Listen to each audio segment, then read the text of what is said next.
Okay, hey, Eric here again. Dan the man is back with us, and he's decided to talk about another cool subject we need to think about.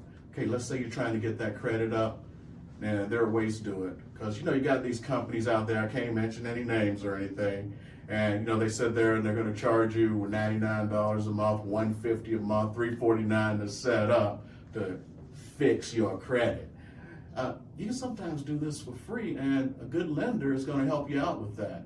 So we're going to start talking about the credit simulator today. So Dan, take it on. So guys, again, Dan French, Vice President of Mortgage Lending and Guaranteed Rate. We're going to talk about credit simulating, how that all works. Also, we're going to talk about what is the difference between revolving and installment credit.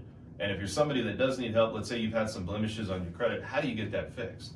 So let's first off start talking about the credit simulator. Okay, the credit simulator is really there to give you a quick snapshot view of where your credit's at. And then you can either remove accounts, they call them trade lines, remove trade lines, adjust your credit trade lines or anything else, or maybe deleting those trade lines. So when you go through the process, the simulator really dictates how many months out that you will be. I want to really reference that I'm not a credit services, okay?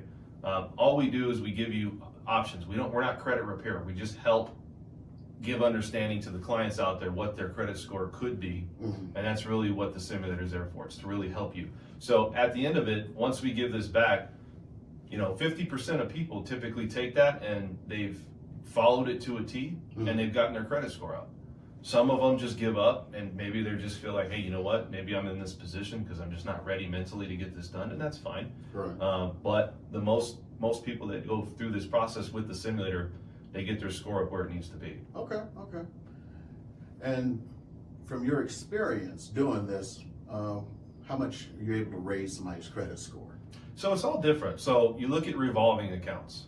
Revolving accounts, they make in a short window, they have a huge either increase or decrease based upon how much loan to value you either have on a credit card or any other like a loan, maybe just a loan that you took out. These loans are reporting very rapidly versus an installment loan. You talk about like a student loan or a car loan or something like that. Those are just very slow process. And so what it is it doesn't help you right away.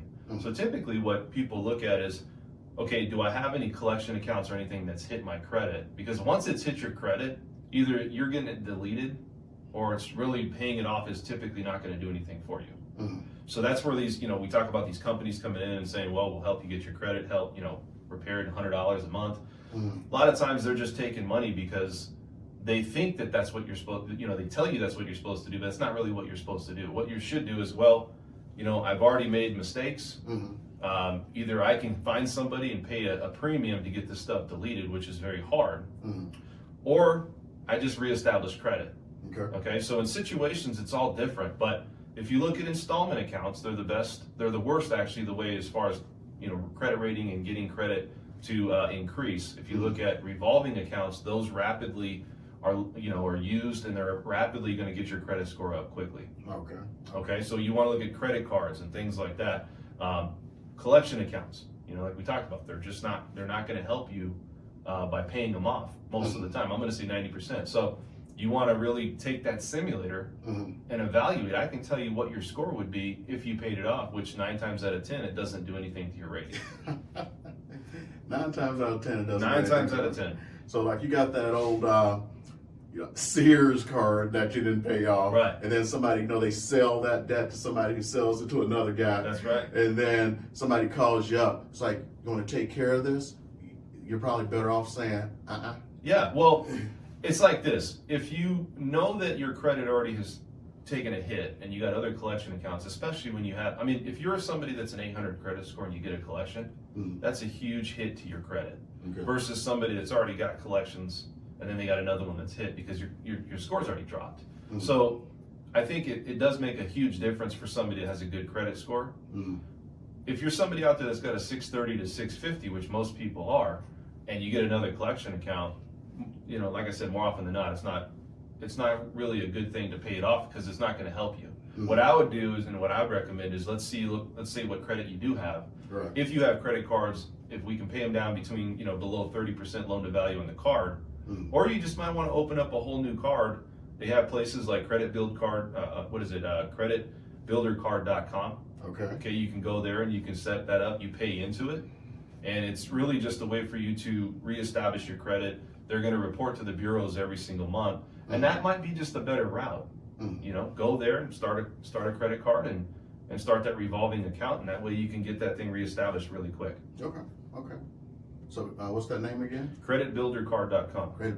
We're not affiliated. We're just telling you someplace to go. Exactly. It's just a way for you to get started again. You got to realize once you've already had problems, the only way to maybe correct those problems is just start over.